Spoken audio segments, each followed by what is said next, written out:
still got a lot of stuff to learn.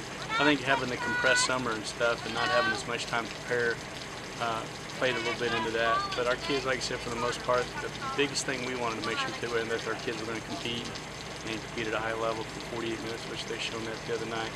Because there were 2 or 3 times where they wanted to fold, they could have, but they didn't. They found ways to fight, compete, and did a good job, and came away with the win.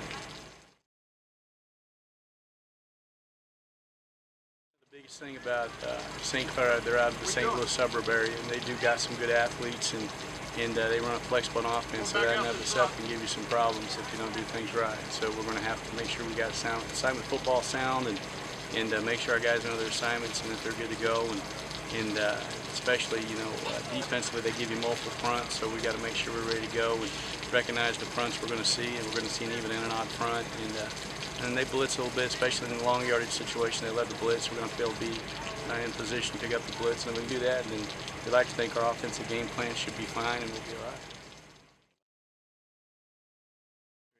Key is not to do what we did last week, put the ball on the ground. 4 turnovers, just like I said, I didn't sleep, even though we won. I still didn't sleep just because of that.